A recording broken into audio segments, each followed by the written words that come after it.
Welcome back to another episode of Trapdoor to Hell. Another glorious recording on Friday, late Friday night. What is this? May 6th. We miss May the 4th be with you. But how's everybody doing out there? Today we got Matthew with us and Johnny Rocha, good friend Johnny Rocha. Matthew was in a couple of fantasy football leagues and stuff like that. Today we're focusing on the NFL draft mostly, but probably get into some other stuff too. But real quick, guys, how you guys doing?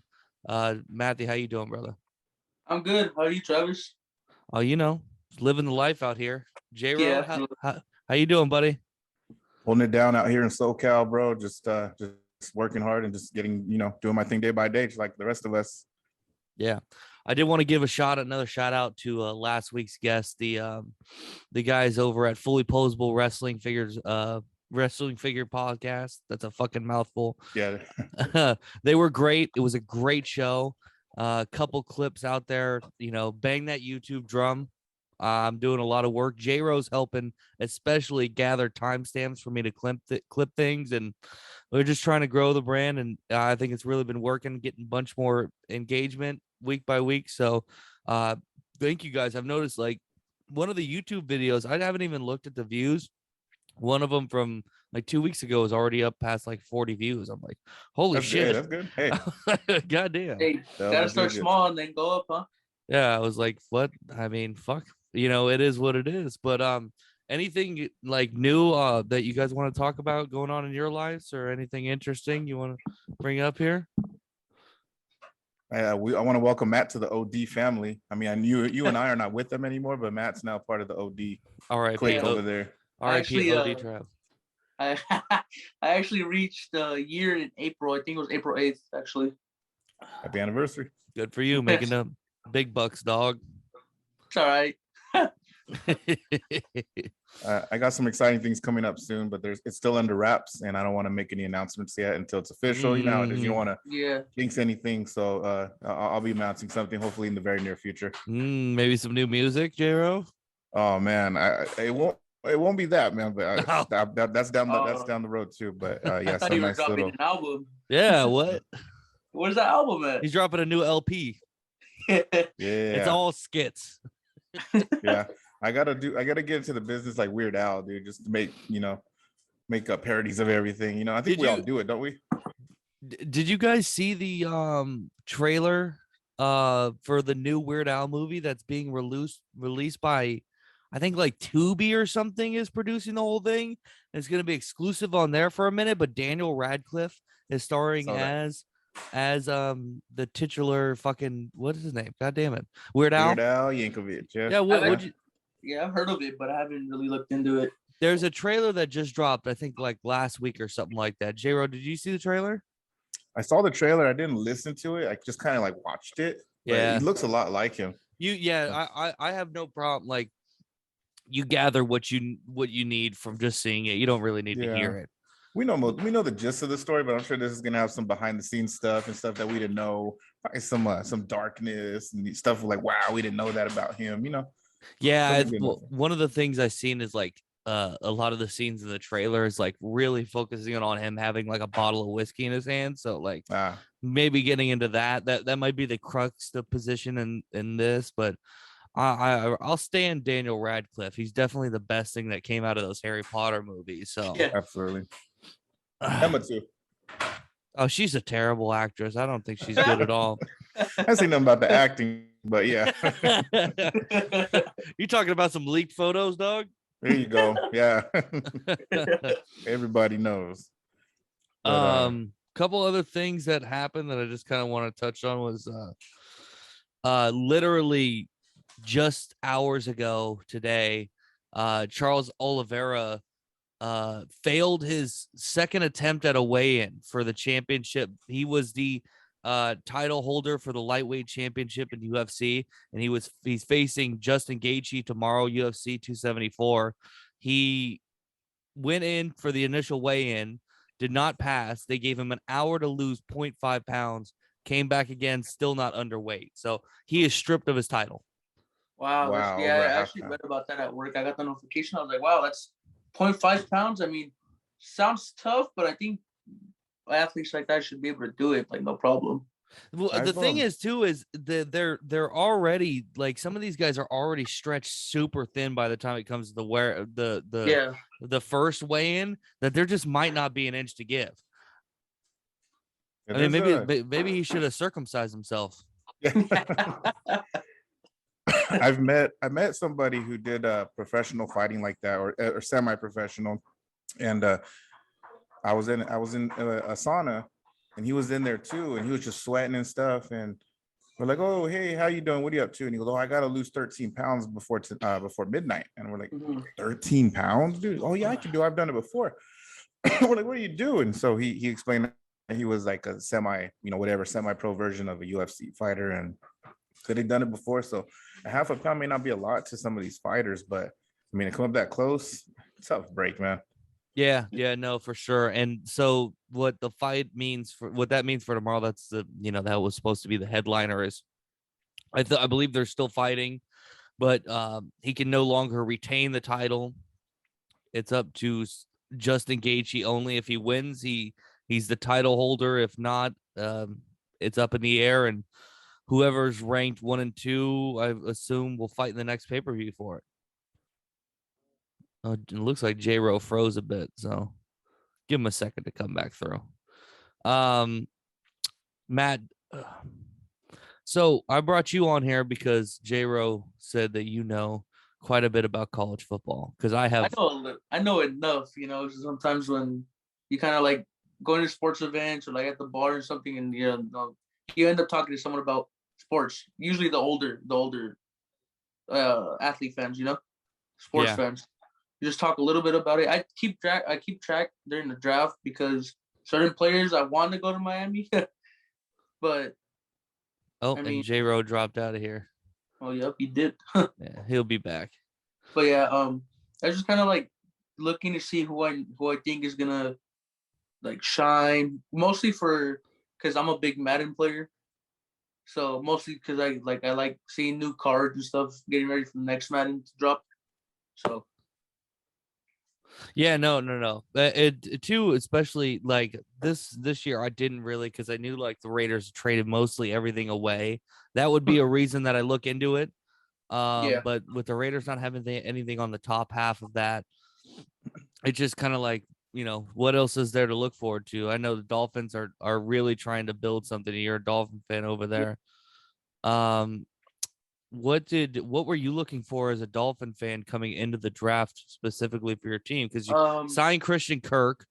Were you looking for a running back? What was the Jags signed Christian Kirk. We signed Tyreek. Oh, yeah, yep, flip flop. Yeah, so I think our offseason went pretty well, if I'm gonna be honest. Ron Armstead, good tackle to protect Tua's strong side, because he's a lefty.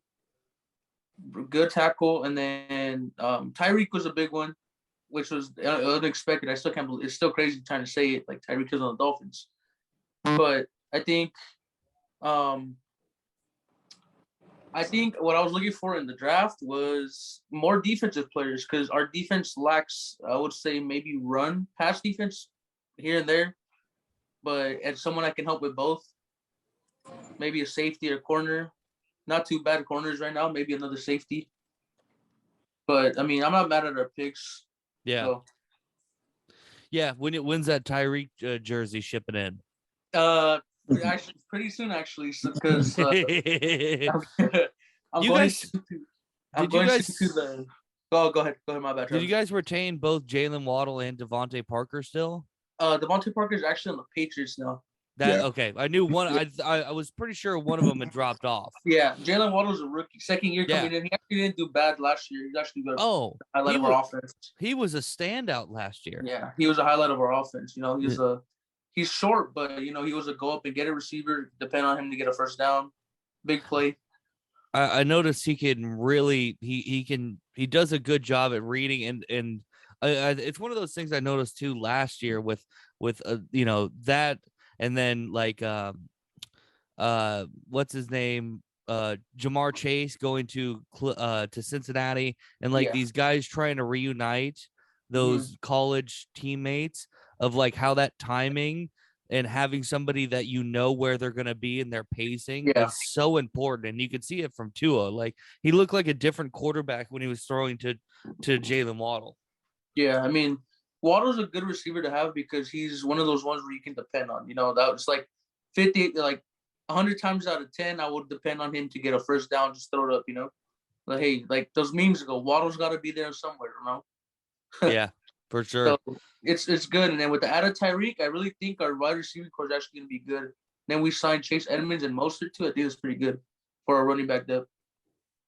Yeah, that's good stuff. J-Ro, you good back there? Yeah, I was back. I disappeared for a second. We had a what little the hell? You were frozen out of nowhere. yeah, I saw that. So I just got back on. So, J-Ro, can you turn your phone the other way? Which way are we looking at? Turn your phone landscape. Landscape. Gotcha. Yeah. There we go. Do you have it on lock? Do you have it on rotation lock? We just looked at his kitchen. I'm like, what does that mean? J-Ro, you know what's funny too? I was watching one of my Barstool shows. One of my Barstool shows is called the Bracket. It's actually really funny. One of the guys on there, they were having this exact issue with. He had no idea how to open up. Like, for most of you have an iPhone too, right, Matt? So like the options window, if you slide from the right corner down, where it's got like flashlight and everything, and lock screen recording, volume control, text size, everything like that. All right, J-Ro, just put it back, buddy. It's all right. Just trying to delete the negative space on the YouTube video, but it is what it is. No worries. All right, J-Ro. So what were you looking into going into this draft, and what did it do for you? Well, first of all, the draft, everyone kept talking this year that this was going to be a really boring and uneventful draft. And I think this one was completely opposite. This is probably like one of the best drafts I've seen lately. I will interject that I think that was just a miswording by people. When they meant boring, they meant there wasn't no real stars to look out for. But the amount of non-lockstep picks that you could see, because we've seen so many defensive ends go early, and like it was a true, like, let's feel where the motion of this draft is going, and then everybody's gonna move and attack. And I think that's what happened. I just think like compared to last year, I just think there wasn't that much, like you said, that much found talent. I think it was a little bit, but like there wasn't that much found talent to where everyone was talking about a lot of players. I think people were talking about some of the same players, like, but not expanding, because there's some sleepers in the draft that a lot of people were kind of forgetting. Yeah, go ahead, J-Ro. I was sorry for interrupting. No, you're good. No, I was just saying that in this draft, I mean, star power is one thing. Kind of like last year, we had a bunch of quarterbacks. This year, I mean, you had a lot of puzzle pieces that were missing being filled in, and a lot of building blocks and foundations being started. I mean, I think like half of the sorry teams from last year are going to be impactful this year and make a playoff push, be a 500 team. I mean, there's going to be a lot of improvements here in the league. So, and these one or two players on each team is going to make a difference. Yeah, I totally agree with that one. I feel like this year is balanced. I feel like it's anyone's game this year. Yeah, for sure.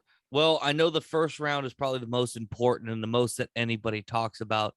Can any of you maybe say your most shocking act in the first round or pick, or I say act because it could be talking about a trade or something like that. Yeah. Okay. So I think that Marquise Brown trade was crazy. Oh yes, it was. It was super. It was weird. So unexpected. Like that one, and then the AJ Brown one were two unexpected ones. I didn't know what was gonna happen. The Marquise Brown one was strange because one, what was that pick? Do you remember what pick that was? I'm trying to think. I don't remember. Ravens moved to 14. That sounds about right. Sounds about right. Ravens moved to 14. Yeah. Yeah. So they moved to 14. They pick up a safety, which first round safeties are really iffy too. to make her Hollywood Brown was already at the Arizona camp. Odell Beckham came out and said that like he already knew about this, but then Lamar Jackson's tweeting confused during it. So that one was shocking in that sense. And then I understand what the Titans did a little bit. It's just kind of funny. Yeah. So the Titans traded out to go get, what was the wide receiver they picked up? Trayvon Burks, right? Yeah. And that is crazy because the comparison to him was AJ Brown. Yeah, it was the fucking comp. Everybody's comp was this is AJ Brown. Yeah, they went for a youthful upgrade, you know? Yeah. You know, we see where the market went, you know, Jacksonville signing Kirk and then the dominoes falling for Tyreek Hill and this, you know, and now Debo's looking for a way out. Devontae Adams moves. So you knew that the Titans were going to have to ante up or they were going to have to deal down. And I think they're going to end up kind of in the same spot. I don't like the outlook for that team. I think if Derrick Henry gets stopped, I think the Titans have nothing, in my opinion. That receiver that they got to replace AJ Brown. But besides that, they don't got Julio no more. Corey Davis got traded to the Jets last year. Mm-hmm. Well, they put all their eggs in the basket on Julio Jones actually paying off, and that was a train wreck. I mean, they should have just let that guy go into retirement. Yeah, I mean, that or on another team, I think they would have got someone else. Oh, actually, they do. I think they have Robert Woods now. Is that correct? Yeah, that's right. Woods? I think if he's healthy, Robert Woods will make a small impact, but I don't think it'll be that much. I think Robert Woods is a talent for sure, but is he an AJ Brown talent that could make Ryan Tannehill look as good? Because we've seen without the running game, and it's all on Ryan Tannehill. You know, he had that one good season, the first season he came over and took the job for Mariota. Other than that, it's kind of been, I mean, it's been decent. It's been enough to get him to the playoffs every year. I just think they're going in the wrong direction to do it. I just think they went down a level trading AJ Brown because, I mean, when AJ, don't get me wrong, he's injury prone, but when he's healthy, AJ Brown makes a difference on the field. Yeah, the offensive line just hasn't been very strong for him either. Like the team with Vrabel is built on being tough, and they haven't been very tough. Yeah, and that's probably where they messed up. They should have beefed up the offensive line just to protect that quarterback, create more opportunities for the receivers, and of course make Derrick Henry even better than what he is. So, you know, they kind of went the wrong direction, I think. I definitely agree. J-Ro, what's some of the surprising things out of the first round for you? I mean, honestly, it's been surprisingly how well some of these teams have drafted. I mean, the New York Jets, they're going to be better this year, you know. Detroit's going to be better. The Giants are going to be better. I mean, there's going to be a lot of improvements. And I don't want to be biased here, but the Jacksonville Jaguars are looking like they're going to be on the up and up too. So, I mean, there's been some good drafts here. I think the best guy to come out of the draft, though, went to the Giants in the Kayvon Thibodeau. That dude's a beast, and I'm kind of mad that Jacksonville didn't take him in the first pick. And I mean, he went number 5, but top 5 is good. But that's the gem of the draft right there. I think the Jags did good with Trayvon Walker. I just think if I was a Jags, I probably would have went for Aiden Hutchinson because I feel like he's a level higher than Walker is. I think they're. Because from what I understand from the comps that I've gotten is that for most people, Trayvon Walker is just like an athletic animal. Like he's a specimen to behold. But what his college numbers and the amount of time he's actually spent on the field is kind of lackluster. So I mean, I think the Jaguars go there knowing that their luck with these drafts aren't always great. Like, why not take a bigger shot? I think like Kayvon Thibodeau, J-Ro, I don't know if you'd agree, but has kind of like less of a ceiling than Trayvon Walker can, but his floor is definitely higher. I think Kayvon's going to be a good player all around for many years to come. Yeah, but Trayvon Walker could be the guy. Yeah, they did roll the dice on him. Trayvon Walker, they said, was covering kick returns on special teams. I mean, he's a very athletic guy for his size. I mean, yeah, you just have to see. He's athletic. He's pretty fast. I mean, the 4.5 40 for a DN is not that bad. Yeah, I mean, right there. That's it. Shit like that too is exactly what they're looking for. The way the defensive end has been super valued in this league, and that you can see how they're becoming, real game breakers. It makes sense, The Jets, though, I did want to touch on that because I think the Jets, like the Lions, had a bunch because they've just been gathering picks from everybody. The Jets had a couple good picks, but they also used their picks. They traded out of one to move down and then traded into another one to move up. I feel like they addressed everything that they really needed to address. I think they had probably the best draft, especially at least in the first round. Yeah, those deeper rounds, I couldn't tell you, but at least in the first round. I feel like the Jets also had a promising offseason, actually. They beefed up the O-line with Laken Tomlinson from the Niners. They picked up CJ Uzama, tight end from the Bengals. Not too bad. And I think they picked up Marcus Williams, too, the safety from the Saints. Mm-hmm. Sounds about right. Then with the addition of Sauce Gardner, I think they might have a shot this year. It just all depends on Zach Wilson because this is like a fresh start for him again. So we'll see what he does. But also Sauce Boss. But yeah, so Sauce Gardner, dope name, just a dope name to have in the Like the Jets fans everywhere are getting that jersey right now. but I like, if we're gonna talk about Zach, well, I think this is good by addressing things that they need to address that they can keep on the low. Look, they had 3 picks in this first round, so they have 3 picks that they could 5th-year option if they need to. They give Zach Wilson this year to figure out if he's the guy. Next year, if he's not the guy, they're going to play poorly because it's just a young team all around. Yeah. So they're going to have a higher draft pick next year. And next year, they say, is going to be back to having a few more quarterbacks worth going out and getting. Yeah. So, like, I think they're in a really good spot. The only problem is that division they're in, right? Is the Buffalo Bills don't look like they're going away for a little while. No. Dolphins on the up and up. Yeah. Yep. Yeah, hopefully, I really feel like we could be good this year. I just hope. Well, the Bills are tough, but I feel like I'm not terrified from the Patriots anymore. Brady's not there anymore, and they just really like to have the Patriots actually traded a lot of their defensive players this year. Yeah, I don't quite understand what's going on over there. Like it seems like a real disconnect. Would you say there's any for sure losers in this draft, or teams that did poorly, didn't address the thing they need to address? I don't know. I mean, I don't know who else. I didn't really look into anyone else. I would say maybe the Texans. They got a corner, but I think they need someone else. They actually took Derek Stingley Jr. from LSU, which is I was watching him for a little bit. He's actually pretty nice. But I think they needed either a quarterback or I think they needed some other players because, I mean, who do they have right now? Just Brandon Cooks on offense, and then Watson's not there no more.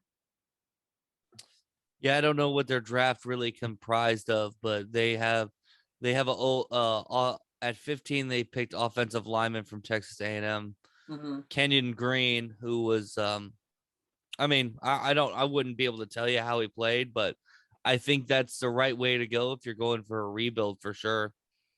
Yeah, I just think they need I don't know. I did overhear rumors that Baker was going in there, but I don't think the Browns are letting him go. That who? Baker Mayfield. Oh yeah, that whole situation is just shitty.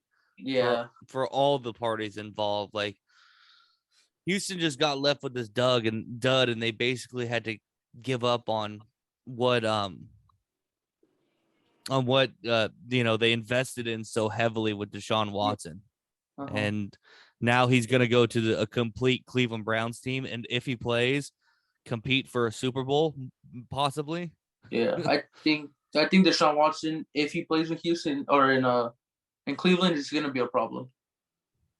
For sure. J-Ro, did you have any losers of the draft? I can't really think of anybody. I do agree with Houston, but Minnesota had traded down a pick early on. They traded it to their division rival, the Green Bay Packers, and the Packers got a pretty stellar pick out of it. I forget who it was, but even the experts were asking, why would you do that to a division rival? You kind of helped them out with a player you could have had, and I'm not sure what the whole talk was behind that, but like, why would, I mean, you don't help out a division foe. Yeah, you know, like, who does that? Yeah, they got a new general manager over there, so I don't know if he just kind of didn't have an idea, maybe wasn't really prepared. I find it hard to not be prepared, as this is your biggest night of the year as a GM. But you know, who knows? There was 9 draft day trades here in the first round, which they say was a record. And you know, my take on that, because I was thinking about it. I don't know if you guys have ever seen the movie Draft Day with Kevin Costner. Oh, what a terrible fucking movie. You see what they did in the movie, where they're just calling each other and, you know, willing and dealing, talking shit. I think that kind of started some sort of a trend. So I think the general manager is trying to get on that train and be like, hey man, let's have fun with this. I mean, we do it with fantasy football, where we're just constantly willing, dealing, trying to make these trades. It's almost like that's what's going on up on the professional level. So that's what I think is going on. I also too like the way the market has, like, I think it'll be like this for a couple of years until the market steadies a little more. But having guys like Patrick Mahomes and this Christian Kirk deal, and what's going on with running backs, and then Aaron Donald's defensive end deal, like, there's some strange things going on with these contracts, and like and the newest, like, how everybody's like moving cap space around is unheard of before, and figuring out how to pay all these guys. So I think they're just in a way where everybody's throwing shit at the wall. Once it settles and it kind of finds its even, when everybody figures out the same shit, it'll plateau again. And then something will happen. A couple things will happen. It'll set the market kind of crazy, and shit will get different for sure. No, whenever you talk about like the draft day thing, it always reminds me too of in Moneyball, where it's like a 2-3 minute scene of Billy Bean, maybe longer, Billy Bean, Brad Pitt making all these phone calls trying to get Ricardo Rincon. Yeah. Like, it's so stupid. But is there any more like key notes you took from the draft or whatever? I think I'm pretty sure Johnny knows about him, but Drake London from USC, I think he helps out Mariota with a weapon on the Falcons. And what is he, the wide receiver? Yeah. Okay. Yeah, Michael Pittman 2.0, dude. Yeah.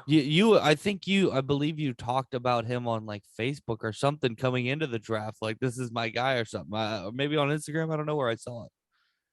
Yeah, I mean, I'm just biased on USC, but this guy is going to be doing some things this year. So Atlanta got a good pick out of him. I mean, if fantasy football people are listening out there, try to draft this dude. I mean, yeah. I mean, I just think Mariota's a good fit in Falcons. Hopefully, they're putting a lot of hope in him. I mean, I think he's good. He was good on the Raiders when he would play certain downs. You know, he was producing. But yeah, I mean, I was at times calling for Derek Carr's job because he played good when he came in. So, I mean, I can't argue that. I also don't think the Falcons are a good team, but I don't think they're a good team, but I think they might get a couple more wins than they did last year, especially with Calvin Ridley being out. Right, he's out this season. I just think gambling. The uncertainty that has plagued the Falcons since that Super Bowl loss. I think the uncertainty is gone. They're done wondering if Matty Ice is going to be good. They've just washed their hands with him. They don't have that Julio Jones, you know, although great player for many years, that kind of, is he really still got it? And now this Calvin Ridley stuff, because he was playing around with my, you know, claiming mental health and stuff like that, and then now he's getting caught, you know, gambling on the game he plays. So I mean, having that uncertainty gone probably does wonders for the locker room. Yeah, I think Drake London will be good. I mean, the Falcons have Kyle Pitts. he did a pretty decent year producing this year. But I think with Drake London, it's another. I feel like it's another Julio Jones just because he's a go up and get it wide receiver. Just throw it up and one time, 10 times out of 10, he'll come down with it, especially in single coverage. He has good route running too and yards after catch. Yeah, but while we're talking about wide receivers, though, some of the other younger guys, the young guys also in this draft, you have the Jets, Garrett Wilson and Chris Olave at the Saints, and of course, Jameson Williams for Detroit. They're all going to be good, but look at their quarterbacks. Their quarterbacks are mediocre at best. Whoa, J-Ro. I'm sorry, Jameson Winston. I got mad respect for him. But, okay, thank you. He's at the top of that class there, but I mean, he's not exactly, a Mr. Rogers, or a Mr. Brady. But wait, what receiver went to the Saints? What receiver went to the Saints, J-Ro? I know you have it there in your notes. Chris Olave from Ohio State. Yeah. I mean, J-Bo is not, he's not a Rodgers and Brady like you said, but I think he got it. Last year when he played those couple games, he was doing actually pretty good. So I think he actually does a little better this year with them in there. I mean, I'm most excited for that Saints team though. Yeah. I mean, they're going to be fine out of that group of people. I mean, we just still don't know anything much about our guy, Zach Wilson from the Jets. And then Jared Goff, that dude, I don't know. Yeah, I have zero faith in that guy. I don't know about good stuff. I mean, after that Super Bowl loss too, he went downhill.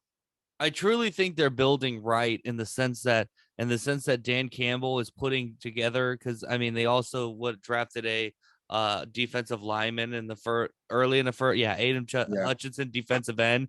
Last year they focused pretty much solely on offensive linemen. Then they hit on Amon-Ra St. Brown. I think I said that right. Yeah. And now this guy is going to be perfectly paired on the other side of him. They've got a window here where I think next year or the year after, they either go after a free agent quarterback or they go after a rookie in the draft. I truly think they should go after a free agent and just be like, hey, we've saved all this money. We've only used draft picks. We're not paying these guys yet. Here's your money. Get us the Super Bowl. Yeah. Or maybe a decent quarterback. I mean, they have the offensive weapons. I've always liked DeAndre Swift as one of my favorite backs in the league. Just he has no line to block for him. Yeah, and focusing all on offensive line last year should keep. I mean, we saw what they did last. They were in so many games last year, and it was depressing to watch them lose them all because they fought the fucking tooth and nail all the way through. And then they won that one. What was the team they beat that they got their first win? Jeez. I can't pull it up. I think it was the Vikings. That makes sense. That doesn't sound wrong. I mean, they got their first win, and everyone, you don't see no one not happy for them. Everyone was happy that they got their first win. I mean, it was sad, but it was kind of like, fuck, they actually won a game. Fuck yeah. Yeah, Detroit does need a quarterback. I don't know what they're gonna do about it. They didn't draft anybody, so they got a wide receiver to help complement that core, and they got 2 defensive ends, and then Hutchinson, of course, being a homeboy from just half an hour away from Detroit. Yeah. So they're gonna be fine. They're definitely gonna be better. I know you like that coach, Travis, and what did you say? We're gonna be biting knees and all that. And, yeah, that's gonna be a great team to watch. They're fun. Detroit's great. Fucking taking bites out of chins and shit. Oh yeah, biting kneecaps. Oh fuck yeah, dude. That's old AC/DC Dan Campbell himself, man, playing Metallica at practice and shit. He's a real dude's dude. No, but Jared, I wanted to talk about, if I could, please, go. Pittsburgh and picking up the first quarterback of the draft, one of the rare ones. Kenny Pickett. That was the next thing I was gonna bring up too, buddy. Okay. All right, you're thinking. Matt, you like the pick? I like that pick because I feel Kenny Pickett would do good on their offense. He's a little scrambler. He can throw. Sadly, Dwayne Haskins passed away. RIP him. But I mean, I think they were still gonna pick him in general. I think. Yes, I truly believe they were gonna go to Kenny Pickett. That was probably their plan all along. Well, they talk about mostly because he played in Pittsburgh. Like he practiced at that facility. There's this weird thing about like Pittsburgh and that community. Like it's like no other, where if they can keep players that are from there staying there in the Steelers, they have like all their fucking sports teams are all black and yellow. Everything's united and it just feels right. So when I seen Kenny Pickett on the board, I'm like, Steelers are going to go up to get this guy and he's going to play good. Mike Tomlin's going to have him do exactly what he needs to do. I mean, it's just a well-oiled machine. It's one of those teams where when you see them draft in a position, you're not worried about it, right? When Pittsburgh is drafting in the first round, I mean, what's their non-hit rate? It's got to be like the lowest in the NFL. It's got to be like him and fucking like I don't know, maybe the Patriots. Because you can go through each other team and name first round busts, but that doesn't normally happen for the Steelers. Yeah, that's true. That is true. I just think, I mean, it's gonna be hard though, because did they draft a receiver this draft? I don't think they did, because they picked up a guy to go with him. So Pickett, I think, was his last name. Okay. Not Pickett, but Pickett. Something with a very similar last name. They lost Juju, went to the Chiefs. Trash. And they have Claypool and Deontay Johnson. I mean, Claypool's cool and all, but he's not going to get it done. I believe he's not going to get it done. Yeah, they picked up George Pickens, wide receiver. Oh, yeah. Wide receiver out of Georgia. So yeah, a lot of Georgia players, huh? Somebody, yeah. So they're going to be okay. I want to discuss pros and cons about him, though. They're talking about he's got small hands and he relied on wearing gloves when he played. I don't know. Are you allowed to wear gloves in the NFL? Yeah, you can wear gloves. As quarterback, I just don't recall ever seeing it before. Maybe I just never noticed. But then also the pros, because the glove like severely impacts the feel that you get as a quarterback, and that's one of the biggest things that they, especially when you're playing at this high of a level. All the quarterbacks are no longer need to have the help from a glove, and they kind of just go, well, I need that feel more than I need to make sure I hold on to the ball or what have you not. I mean, the hand size, Joe, although it is a thing, he's thrown a football fine for years. I don't think it's gonna be a problem.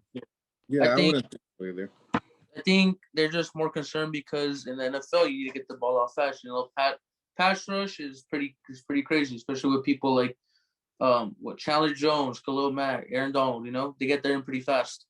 So I think they're more worried that maybe the grip is like he won't be able to get the ball off in time. But I think he's played a good amount of time in gloves where I think he's confident that he can just wear them still. Yeah, and then one thing that really sold me on this young man was that he broke like 3 or 4 quarterback records off of Dan Marino, you know? Yep. That says a lot right there. So if I'm Pittsburgh or Pittsburgh fan, that's something to believe in right there. Yeah. That's so. Yeah, that is something to believe in, especially with I think their defense is probably top 5, 6 on a good day. Pittsburgh? Yeah, with the they just picked up Miles Jack, sadly, from the Jags 0. Yeah. They have Minka Fitzpatrick. They got Joe Hayden. Yeah, I mean they're a team to reckon with, and they always are able to cobble whatever offense they need to get, close and compete in the playoffs.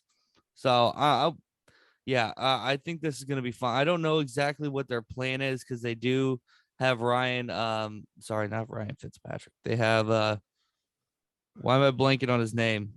Bears. Justin Fields. What is it?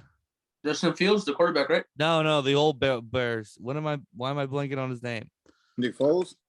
No, the Mitch Trubisky. Thank you. Thank you, brain. Decided to show up today. Jesus fucking Christ. He's listening to the podcast. He doesn't like to be called Mitchell. You have to call him Mitch. Yeah. He made that adamant. Yeah, Mitch Trubisky. So they have him over there. So I think they have a quarterback that's good enough to get him maybe to second place this year. But you hope. Yeah, it's that age-old saying, right? That's becoming more and more debated. let these try and get these rookies to sit behind somebody, or do you just throw them into the fire, and if it works, it works? Well, I don't know what Pittsburgh's going to do with that one. I think Trubisky's a good guy to start, and then if he does bad, I mean, he's not a bad mentor. I'm pretty sure he can probably teach Pickett some things, but I think they would like a mobile quarterback with Pickett, just because the Steelers' O-line is not too bad, but it's not that good either. Yeah, I hope they can do something to kind of fluff it too, because I'd hate to see anything bad happen to Najee Harris. Shout out Pittsburgh. Yeah. So and Travis, how you feeling about Las Vegas's first pick? They didn't pick to like number 90 overall. Yeah. They went offensive lineman. Do you think that's a good position to go with? Yeah. I was, if I were to look at the Raiders and say we need to address anything, it's number one, first and foremost, offensive line. Yeah. Yeah. And then they're paying Derek Carr now. You got to protect that investment. I hope we're just gonna pay this guy for the rest of his fucking life, and get us to second place every fucking year, barely above the Chargers. You got to protect Derek Carr, and then you got to give him enough time to throw to the best receiver right now, the fucking Devontae Adams. I'm excited to see what Hunter Renfro's numbers are gonna look like this year. Yeah. Like people are gonna be. But that we both all do fantasy here, so I want to pivot while we're talking about this to a question about that. Like, do you think? Because in my head, I'm looking at that and going, Hunter Renfrow did have an amazing season, and people who know in fantasy, like Hunter Renfrow should be boosted on your board this year. And then seeing Devontae Adams come over, what does that do for his stock? Do you think he becomes a sleeper later in rounds because everybody's, like, oh, he's not the number one guy over there? I think it opens up more opportunities, and I think he should slide even further up the board. Yeah. Yeah, I agree. It's just, I feel like you guys have a lot of weapons, You have Hunter Renfrow, Devontae Adams, and Darren Waller, right? So, I mean, I feel like if two of them get like double coverage and stuff, one's gonna be open. I think it's just a matter of who's getting covered at least. You can't cover them all, right? Can't cover exactly. them all. Excuse me. Any more draft stuff? I'm really out of stuff. Did you Matt? Did you talk about Channing Tindall? No, I did not. So what's crazy is that we traded all our picks for Tyreek. We didn't draft till round 302 pick, which is kind of crazy. I mean, it didn't go too bad though. I mean, we drafted Channing Tindall, right? I give him, in my grade, I'll give him an A- because he's a good backer. Blitz, he can hit. He barely misses any tackles, but he needs help in coverage. Okay. I feel like he's one of those people that like see ball, hit ball, but I think in coverage, I feel like he lacks a little bit of trying to kind of contain, especially since Miami lets tight ends get catches a lot. We suck at covering tight ends. Mm-hmm. So I feel like with him on there, we can probably bring a safety down, maybe add another faster corner to cover, maybe run nickel, hopefully. I'm just tired of seeing us get burnt by tight ends, bro. And that's that slow burn, because that's that pick you off 5-10 yards at a time. Yeah. Watch them just string together a drive that's absolutely absurd. Exactly. Like when Miami played the Raiders, was it last year? Did we play you guys last year? We did, right? Yeah. Darren Waller was tearing us up, bro. That was bad. Like little 10-yard outs, slant routes, everything. We couldn't cover him. Yeah, no, I mean, Darren Waller's an almost impossible guy to cover too. So, I mean, cut yourself some slack in that sense. Yeah, I mean, it's just all tight ends though. I feel like we don't have our backers aren't fast enough to stay with them, or they can't cover. I feel like our backers are more of like blitzing and hitting and tackling, Well, we talked about like the defensive end position changing and what's that done, and how that, what it meant for Trayvon Walker as a football player, and guys like Aaron Donald, and see tons of that. I truly think the next position that really transforms is that linebacker position. Yeah. You know, you think of some of the best linebackers of all time and some of our favorite guys. I mean, I was a big linebacker. One of my favorite players of all time was Ray Lewis. I love watching Urlacher play back in the day.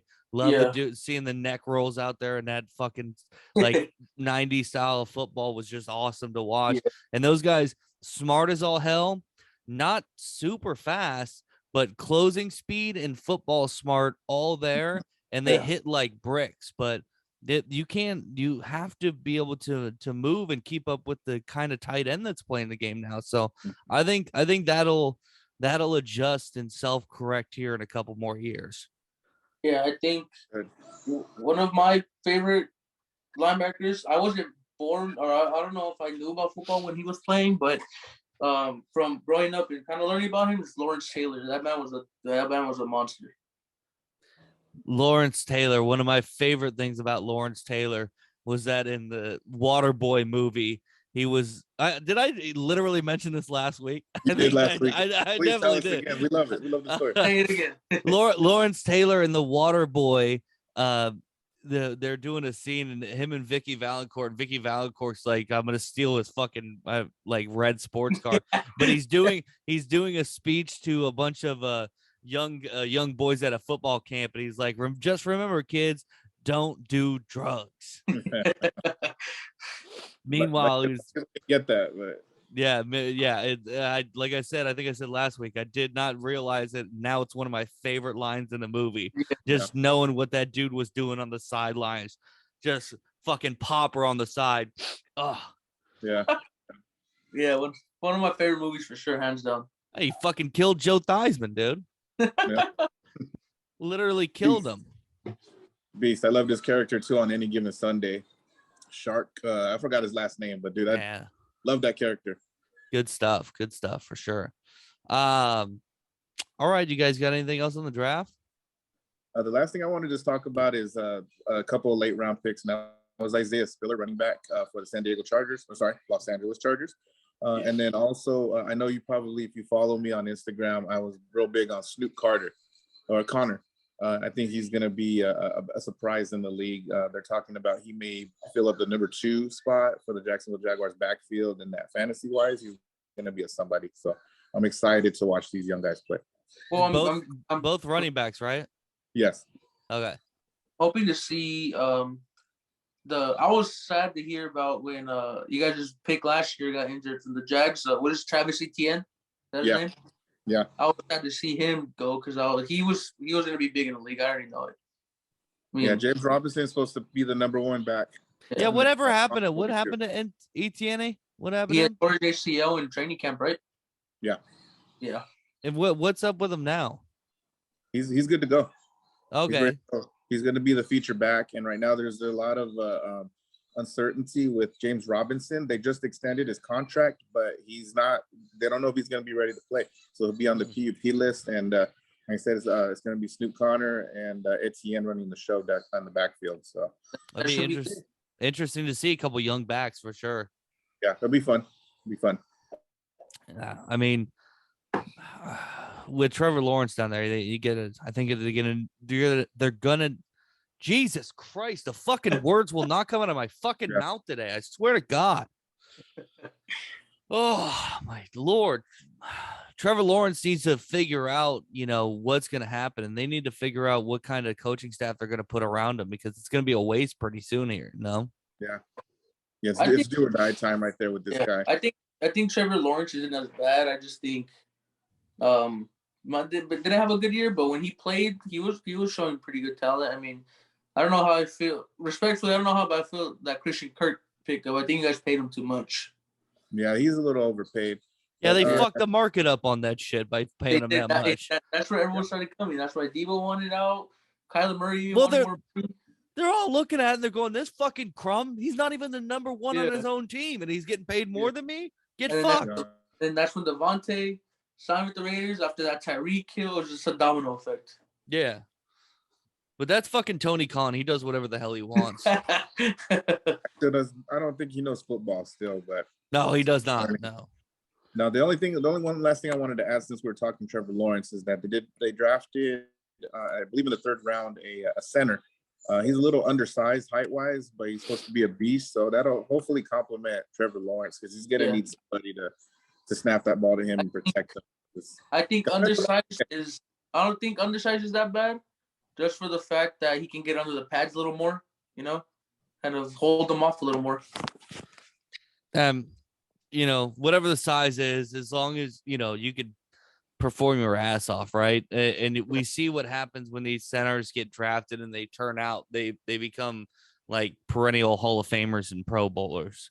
Yeah. And if he's one of those guys that comes out of this draft and he's steady, rock steady, that's great for them because I don't think they've had that for a quarterback to come into a place where a center, the guy who you're communicating every call through every time, is really talented and plugged in, is stellar. At least it's a good idea in theory.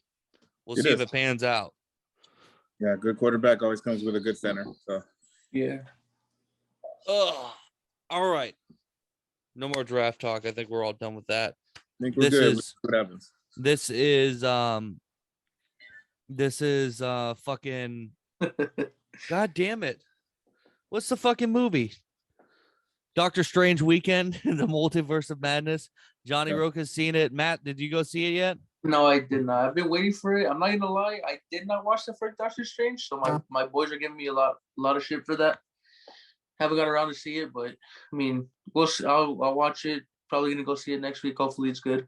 The first Doctor Strange's okay. Yeah, I think Travis would agree with me, but you got to know Doctor Strange really well in the later Marvel movies, Spider-Man's and the Infinity Wars. Yeah. The original one is more of an origin story. It's good, and you're gonna have to do a lot of listening and, or in my case, reading, because I like to watch movies with captions, like as Travis does. I want to understand what they're saying. But, I think you get a chance, go back and see it. I don't think it's imperative, but you get to know more of the character. Yeah, I'm excited for it. I heard I didn't watch Morbius, but I heard that was not that good. Oh, that's god awful. Yeah, it's bad.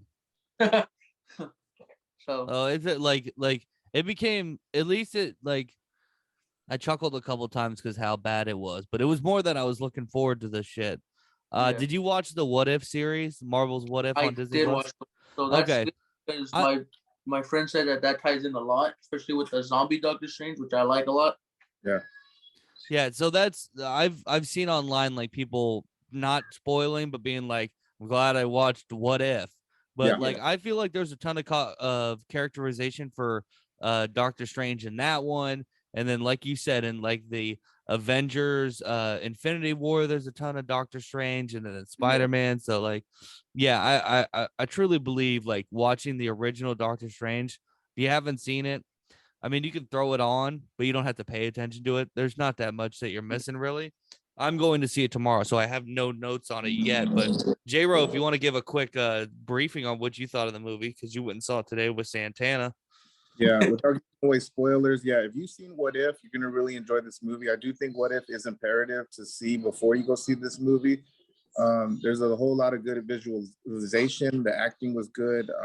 It's a good popcorn movie. I really enjoyed the show. The story, I will say, is okay, but other than that, I mean, it's a very imperative part of phase 4, and I just can't wait to see what's going to happen next. Again, no spoilers, but there's going to be some beginnings and some endings in this story as far as characters go. So, but I think you're in for a good time. So hope you guys enjoy it. And if those who've seen it, I mean, hey, I told Travis before we started broadcasting, I had a favorite character in here that I was so happy to see. It was kind of an in and out thing. The character didn't last very long, but I just loved it, man. And I'm like, I'm going to tie this to What If. That's all I'm going to say. Is it that animated Peggy Carter? I'm going to plead the fifth, man. You just got to go see it.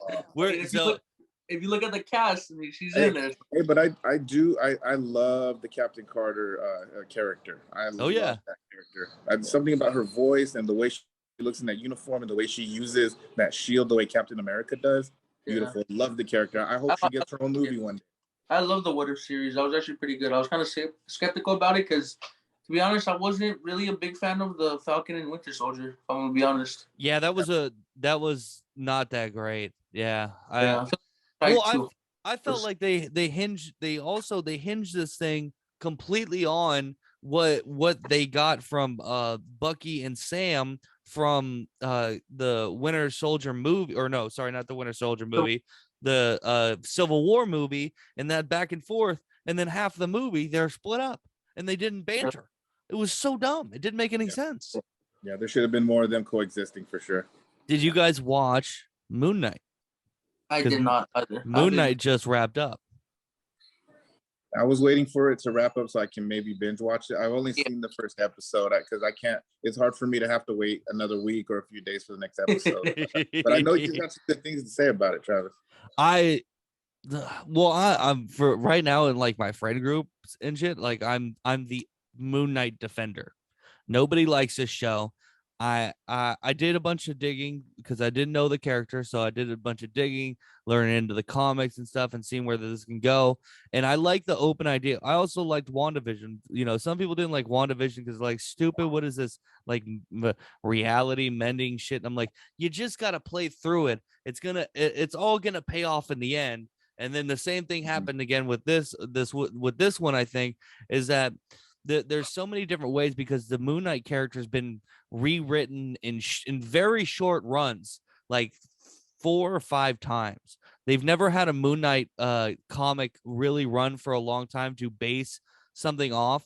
So it's a huge amalgamation of all these different comic ideas and runs that they did.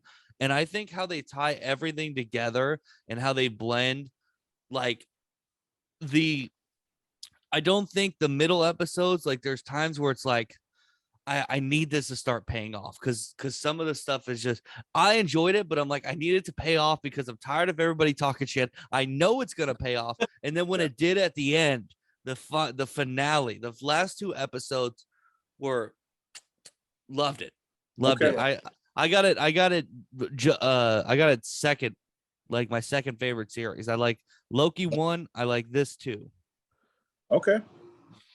I mean, so how many episodes is it? 8 or 9? 8 or 9? Yeah. Well, I got something to look forward to, man. We always want a good ending. So I think I'm gonna get to it, but I mean, I love Oscar Isaac as an actor, so I'm not sure I'm not gonna hate it. So. Oh, and the acting itself just stands up on its own in this. You could say what you want about the story, like you truly get the sense that this guy with multiple personalities has it, you know, like James McAvoy in Split seemed like a cartoon at times. This seems super grounded in reality.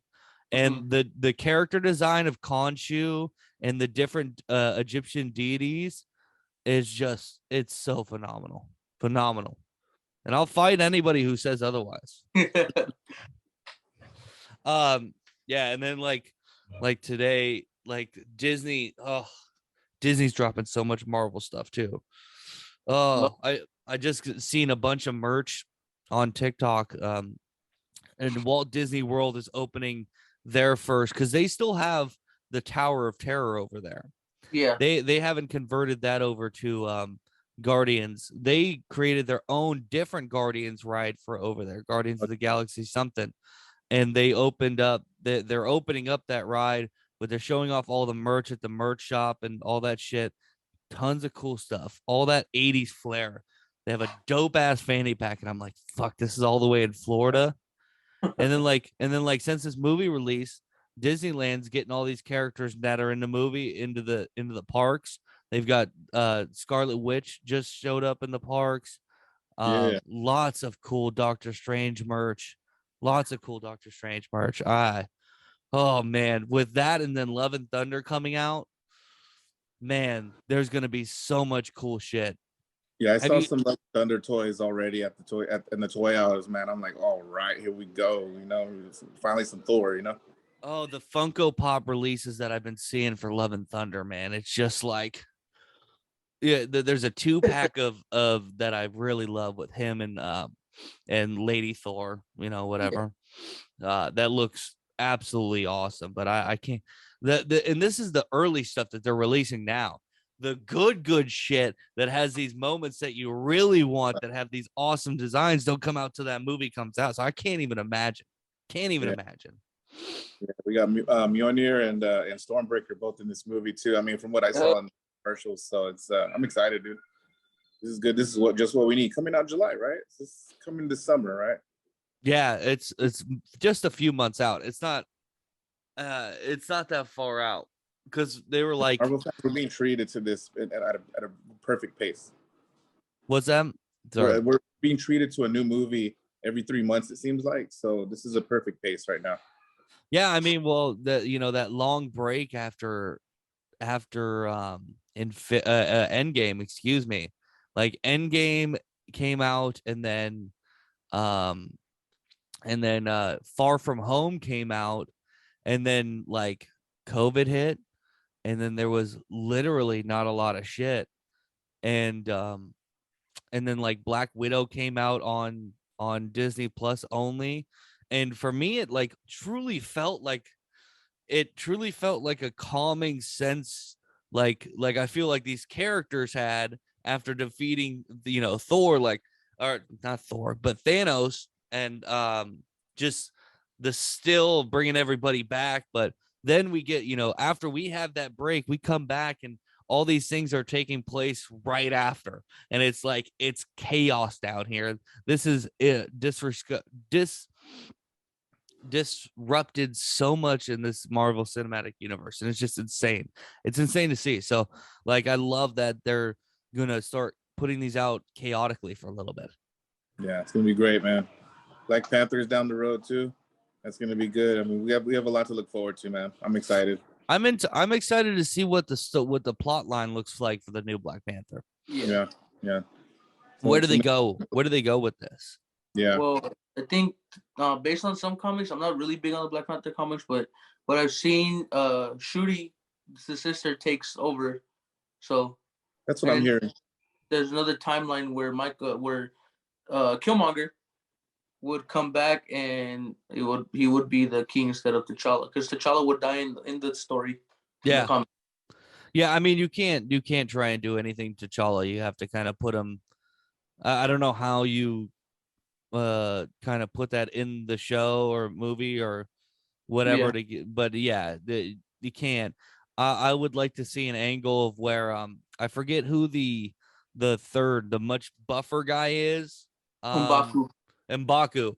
Like I would like to see a thing where when the snap happened, that the T'Challa and both Shuri were gone, so he takes place, and he kind of takes this different route with their civilization stuff. I don't know how it could go, but I thought he was great. And then like bringing Killmonger back in a different turn sense, because I mean he would besides like his violent streak, he wasn't very much wrong in that movie. Yeah.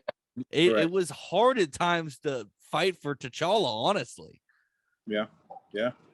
Good point there. Yeah, and M'Baku was a very lovable character. He was probably one of my favorites. But you're right about Killmonger, man. I mean, that can go any way. And then I don't know if it ties into the multiverse at all, but so many possibilities now with that. So somebody can come back, can be a villain in one movie and come back as a hero in the next. So never know.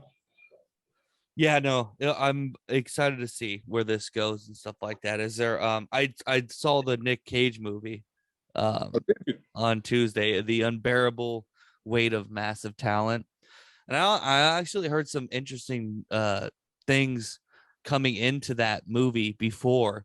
So apparently that movie has been in the works, and the people who wrote it for I'm blanking on his name, the actor who did There Will Be Blood, and he's like always doing what those famous, man, I'm really blanking on his name. Thank you very much. Laptop is about to die. Matt, you still there, brother? Yeah, I'm there. Okay. I'm blanking on his name right now. Fuck. Oh, Daniel Day-Lewis.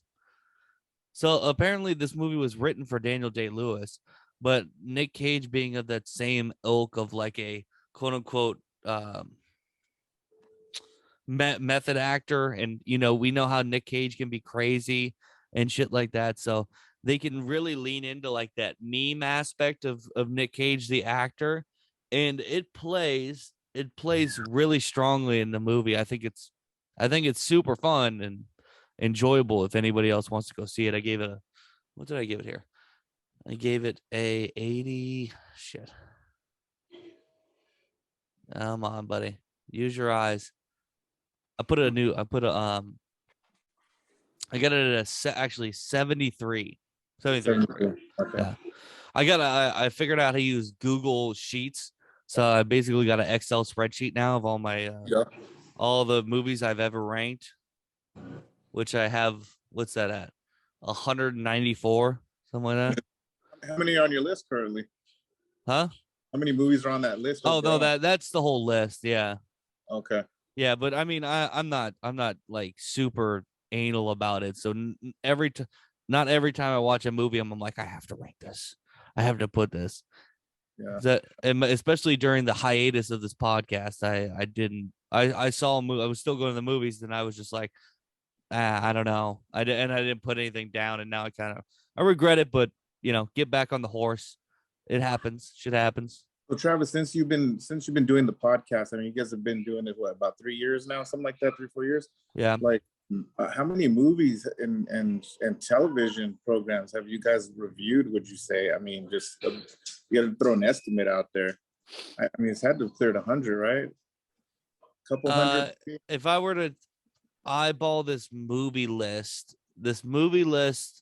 for sure that we've talked about, I probably reviewed at least 106 or talked about 106 at one point on here and gave thoughts about it.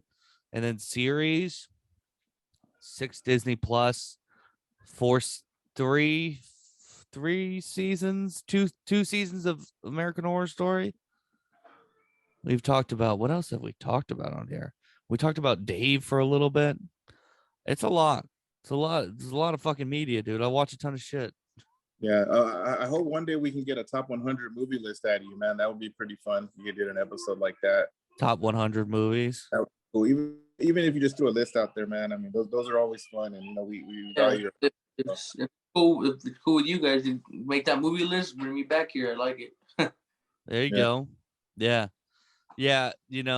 With 194 on this, I mean, if I were to sit down and just write down my 100 favorite movies of all time, like without scoring all of them, I could probably do it. Yeah. I could probably do it because there's a bunch. It'll be like, this is a bad movie, but I always go back to it and shit like that. There's so many horror movies that I watch. Crazy. Insane. And then you grade movies sometimes. It's not so much on how great the movie is, it's just how much you enjoyed it, So what your favorite movie is. I don't know if people ought to argue with my favorite selections, but it's what I like, I always have to tell people there's a difference between how I grade them and there's a difference between what I like. Right. Yeah. I decided to draw a line between rating things that just because I like it, because there are some things that are like, I can't, like, when there's a storyline that's cohesive and it works and it pays off, but there's something in there that I don't like, doesn't mean it's not good. Right. I can notice when a movie, doesn't really, has everything, and the stylization of it is weird, but it's weird to my eye, but it's not, tangentially bad.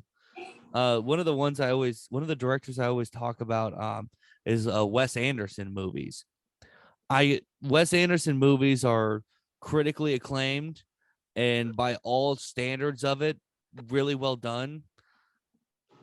The writing and the visuals in it and the stories, none of it, all three of them just have something that ticks me off, and I don't like them. I don't like to watch them. They really borrow, like Moonrise Kingdom I watched, and I was just like, there's something about this. It's a disconnect for me. But I'm sure, I mean, we can even talk about how, like, Martin Scorsese came out and he bashed like Marvel movies, and it's like, dude, I understand that you make like what you consider you like is different than what most people like, but like, this is high art in a different way, to get this many people on Earth to care about something imagine this, right? Go back and tell somebody before the first Iron Man came out and be like, you're going to sit and watch thousands and thousands of hours of content that's around one particular universe of superheroes, and it centers around superheroes that nobody even likes. It's not like Batman or Superman. And you're going to fall in love to the point where you are both cheering and sobbing in an IMAX theater in Fremont, right? Like the people are going to call bullshit. I would have been like, that's so much time wasted. Why am I going to spend so much time on it? But we all love it. Like it's really well done, and people can't get enough of it. It's turned, you know, people who cared about this shit early, like kids who grew up on fucking Pokemon and Yu-Gi-Oh and read the comic books and, you know, buy all the action figures and shit like that, into now like mainstream people. I could talk for hours on this podcast because of this. I never, before these movies came out, like I never used to talk about this shit. Like, I mean, I was also a young boy, but like it was, you know, for me back then, it was like the Amazing Spider-Man animated series or the X-Men animated series, but you didn't talk about it with your buddies, really. No, they did something really good here, and like with the Marvel movies, man. I mean, I have never been so emotional, you know, like you said, in every aspect. I've never been so excited or cheered out loud or cried. Like I cried for 9 minutes straight at the end of Endgame, after Tony Stark says, you know, I love you 3,000. Like sorry, that's my dog. You good? It's you know, man, like you said, you just talk about it forever, man, about these characters. You just love it. It's great. What a great franchise. Dude, I cried. I just caught like 2 seconds. Like I was busy cooking dinner and stuff yesterday, but you know, we culturally appropriated. So I made tacos and we watched Coco and Kanto because it was Cinco de Mayo the other day. Mm-hmm. But like I caught the end of like like in Kanto, and I'm like, oh my, like he's sitting there singing to his grandmother, and I'm like, oh my goodness, here it comes. Yeah. I mean, literally, I was watching The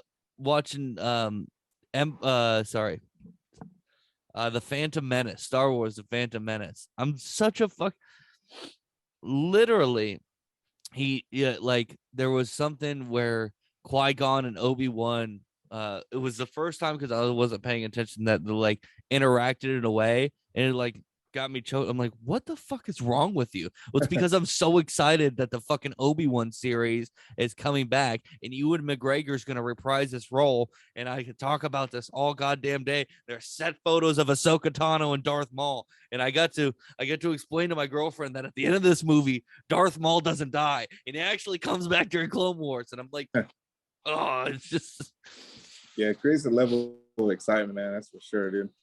Yeah. Matthew, still there? Is any of those movies made you cry? Any of these Marvel movies?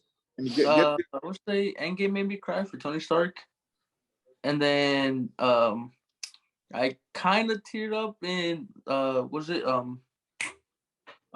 No Way Home? Just because like the part where Aunt May died, that one hit pretty hard. Oh, okay. So that one got me a little bit because she's she starts to say the line. It's when she starts to say, with great power comes great responsibility. But the one that really got me, and I verbally made a sound in the movie theater, was when they're fighting on Ellis Island at the and we see Gwen Stacy, or no, Mary Jane fall, and we see Andrew Garfield Spider-Man go down and catch her, and I'm crying right now. I'm such a fucking baby for this shit. Oh my goodness. And she looks at him and she goes, "Are you okay?" And then I went like this. I did that in the movie theater, and everybody was quiet. Nice. Man, I would have loved to have been there. They do get you, you know. I mean, with Tony Stark, when at the end of Endgame, I was for 9 minutes. I was sitting in my truck watching it on Disney Plus, right? Just rewatching everything because I did the marathon for the first time. And when I got to that part, it just hit me, and I'm just sitting there like, I'm sitting there like making sure no one's driving by me because I couldn't stop sobbing. And then when I thought I got over it, there I went again, like, like I'm a grown man, dude. Like it got me, you know. I've watched Endgame 3 times where I just turned it off when Thor plants that fucking Mjolnir and it like starts to pierce Thanos' skin and then he snaps. I turn it off. Like, oh, I'm not doing this today. I've had enough. Those are some shockers right there, man. Just like a lot of jaw dropping in that movie, right at the end, and when he snaps and half of everyone disappears, like wow. Yeah, because I think that Infinity War is truly the best one. Like it's one of the best for me. It's one of the best films ever made. So it stands on its own besides Endgame. Like Endgame relies a little bit more on the nostalgia and all these payoffs that you've been waiting for. When Infinity War is truly a cinematic masterpiece from beginning to end. Absolutely. So yeah, no, and I like I said, so I still want to watch it, but I just don't want to cry like a little baby, so I stop it. And No Way Home, did you sorry Matt, No Way Home, Travis, I was wondering, did you ever watch it a second time? Does it got that rewatchability? I haven't got to watch it again. Okay, check back with us on that, man. I'm just dying to know how you felt about it. But yeah, I mean, I don't think I'm gonna have any problem with it. Okay. I'm excited. I want to see Andrew Garfield. I like the Tobey Maguire ones, and those are the Sam Raimi, which Sam Raimi directed those, and he directed Doctor Strange, this Multiverse of Madness, so it all ties back. But those ones, like the first one, I liked a lot, and then the second one, I didn't really, and the third one, I like the Green Goblin. Willem Dafoe was just a super great character, and getting to know Toby in the first one. But it seemed out of place when Andrew Garfield's Spider-Man in the Amazing Spider-Man came out. That first one, like people were talking bad about it, and I thought I really enjoyed that one. I thought it was a different take. The idea of having these completely different, like, because you don't want to do the same thing. And then when Tom Holland Spider-Man knocks it out of the world. But I think Andrew Garfield got robbed of his shit. They had funky shit go on with the director of the second one, and it was kind of a mess from beginning to end of production. The first one I thought was better than critics rated it, and I think it holds up. What they did with Jamie Foxx was just utter disgrace in the second one. That defiled the movie because Jamie Foxx is so talented. Anybody who's ever listened to this or ever talked to me knows that Django Unchained is one of my favorite movies of all time. This guy is so talented, and they hid him and his talent under like this CGI blue electric shit. Like they should have had him set up like the old fucking like the suit that they had him in Far From Home when he comes, or sorry, in No Way Home when he comes back, and like the more comic based old school suit. That shit would have been dope, but they just fucked it up. They fucked it up, and then he never got his trilogy. Yeah, I know. Hey guys, but thank you for having me, but I gotta cut it short for me. I have to business to go take care of. No worries, Matt. Hey, thanks for coming on. Thanks for talking everything, brother. You guys podcast episode on, I will be listening. You guys said you're gonna get some listeners and stuff. Maybe I'll shout out my boys. No, obviously my pops, maybe my mom, but I think my pops will tune in when this video drops. Thanks, Mom. Thanks, Dad. Love you. And your dad. Dolphins going down, brother. We'll see you, Matt. Later, Matt. Thanks for staying in, brother. Have a good one. All right, later. All right, J-Ro. Well, we don't have to do this much longer. We've been rocking. Is there anything else? Any final notes you want to touch on? I wanted to bring up one more thing, but one more thing here in a second. But I did want to see what your thoughts were. We have the new Miles Morales movie coming out, the sequel to that first animated movie. Oh no, I'm super excited. This is, I mean, that that is truly the best Spider-Man movie ever made. Hands down, it's not even a question. That is the best Spider-Man movie ever made. And coming out with the second one and digging in, I'm interested to see where they go with the Spider-Man 2049. I always thought that was a cool character and a cool suit. So I'm super interested. It's going to be wacky. I hope they delve in because they already kind of did wacky shit, but like delve even further into this, explore. And this great thing is it's animated, so you can do so much. Yeah. So much. I would actually love for him to be dropped into a real life world, like the MCU for something. So, I hope so. Yeah, I've seen the Miles Morales movie. If I don't know, I'll just say 10 to make it easy, man. But every time I watch it, it gets better and better. Mhm. Next time I watch it, it's gonna be better than last time, dude. Great flick. Yeah, no, it's absolutely fantastic, and I can't get enough of it. So, yeah, can't wait for that one to come out. Anything else you want to shout out, J-Ro? Real quick before we wrap it up, I know we wanted to touch Dave Chappelle. I know you went to a Dave Chappelle show earlier this year, right? Yeah, the Dave Chappelle show was different. That's for sure. So, so I know that when the news hit you that he was attacked on stage, like, what was your reaction like? So the first thing, I see Dave Chappelle was attacked on stage. Here's the video. They're all on Twitter, right? And then I see shit about what they did to the guy afterwards. And then I see Chris Rock was there, and Chris Rock came on stage and made a joke. Was that Will Smith? Yeah. They beat the shit out of that guy. Did they? I didn't see. You didn't see this? Oh my goodness, J-Ro. They fucked him up. I'll send you a clip after this. Yeah, you can go if you guys kind of asking for it, right? Huh? If you're gonna do something like that, you're kind of asking for your ass to get kicked, right? And I believe he had what was a fake gun with a knife attached to the end. Yeah, which is a wild move because, well, even if you do intend to stab somebody with it, you're less likely to get questioned or anything if you just have a regular folding knife. Sure. People carry folding knives on them all the time for just multitude of reasons. Why do you have a knife that looks like a gun? Yeah. Doesn't make any fucking sense to me. And I don't know if you heard, but now they're talking about this guy might sue Dave Chappelle. Yeah. Significant injuries that he sustained from this from the incident. Like, yeah, I've heard that those things aren't going to stand up in court.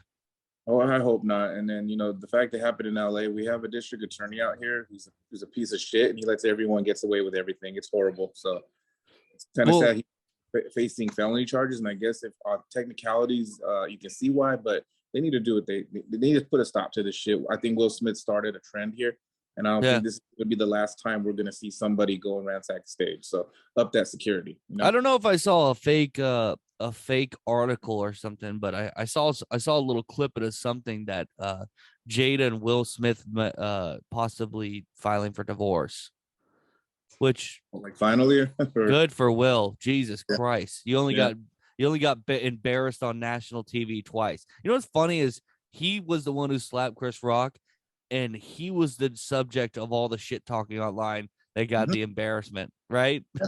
Oh yeah. He's gonna have to live this for the rest of his life. I'd be a very embarrassed individual. What the fuck he did. So. Yeah. I mean, I think he should truly seek a. The problem is, especially, you talk about like when you're mentally not, there. You've had these issues really come about. Yeah, you also have to think about it like he's a superstar and married to another huge name in Hollywood. And how does even a therapist begin to break down, because nobody else deals with those relationships, right? Look at the Johnny Depp and Amber Heard case right now. I mean, they were together for many years, for quite a bit, married, and then divorced, and then she goes on the New York Post and slanders and talks about how she's victim of abuse, and he loses jobs because of it, becomes like gets a black mark in the public eye. Like I don't know how the the inside Hollywood people treated him, but from what I seen online, it wasn't very good. And then sued for defamation of character, and she tried to counter and just postpone and postpone, and we finally get them in a courtroom now, and I'm sure it's cost more money than it's worth at this point. But just to put a nail in her, like, and have the truth be the truth, and like we see what Amber Heard's truly doing now. Have you watched any of the stuff from the court? I haven't been too interested in it, man. I think they're both making themselves look like fools, whoever's right, wrong, whatever the story is. Yeah, I mean, like Depp at one time, just more than a few times, just goes, it didn't have to go this way. You're like, I don't know why you had to defame me. Like, you had to go talk crap about me and make me out to be this beater. You're the one who's been abusing me, and I have proof of it. And then and then she goes on the stand. She's been going on the stand, and just, I mean, world-class actor, completely looks like she's acting like she's crying. I'm like, oh wow, what? It's absurd how terrible she is on the stand. Absolutely absurd. And then the newest thing today is that people are because the great thing is, because these things, the courtroom is live. You can go on YouTube every day and watch the whole thing. The best thing is that I got the people who are just on the internet all day, and they'll clip it and give me exactly what I want and just post it on Twitter or TikTok. So I just go see the clips. The big one was, did she do a bump of cocaine inside a napkin while she was on the stand? And it's pretty convincing, right? So she's up on the stand. She looks around, she's talking, and then she looks kind of around. She goes down to her lap, and then she pulls up a napkin or like a tissue in the weirdest way. Like, if anybody's done coke before, looks like a fucking key bump, and then closes her nostril, does a sniff with those hand gestures right there. Pretty much like that, holding the napkin like this, it goes like that, and then goes to the nose twice after in a couple minutes, licks the lips. I'm like, oh, that's cokehead. I've done that in a mirror in some dive bar in the middle of goddamn Manteca, 2 a.m. some night. Like, I know what that looks like. Yeah, you're not picking boogers, man. I've done some funny stuff with tissue trying to get that booger out, Yeah. That's kind of different there. It's a different look. And then I seen there was one where they're like, Amber Heard's drunk the whole time she's at the trial. Look at this. And it's just super suspicious shit. She's talking with her lawyer. She's looking around. She grabs a water bottle that she's got next to her. She twists the cap off, looks down at it, and then the bailiff walks by. She really quickly puts the cap down and then goes to hide the bottle in her pocket. I'm like, what are we doing here? Is it supposed to be water, right? I mean, it's the worst case of faking it I've ever. It is like these things. And like I said, I'm not watching the whole trial. I just get these constantly beamed into my shit. So I'm like, oh my God, this is another insane story. And the way I look at it, it's a case of airing your dirty laundry out for the public to see. It's self-definition on both sides. You're exposing so many things. So many things come up to surface. It's horrible, dude. Yeah. So, I mean, spouses and significant others can bring the best or the worst out of the other person. For sure. We're seeing it. So wise words from LJ Rowe. Right, baby. All right. Well, I think that's gonna be it for us. I would like to thank all of you guys who have watched and listened. Continue to hit the, subscribe button on YouTube, and go to the Facebook Trapdoor to Hell for both of those. Facebook, trying to get more active and post the clips on there as well. You like the page there. You'll follow us at Twitter at Trapdoor Pod. And if there's anything you'd like to talk about on any of these episodes, any topics, whatever, you can email me at trapdoorpod@yahoo.com. J-Ro, is there anything that you would like to go out there and I forgot the word again. I think push.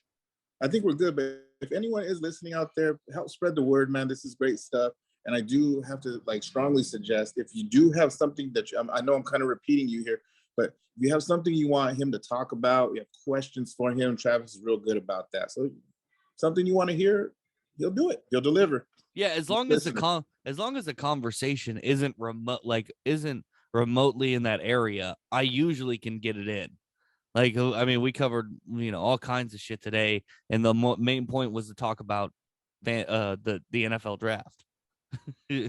Well, if you made it this far, hey, thanks for listening, right? I mean, yeah, good stuff. Hey, man, I've been listening to your show for, like we said, the last 3 or 4 years, man. It never disappoints, man. So no, you're a big part of it. I appreciate your help.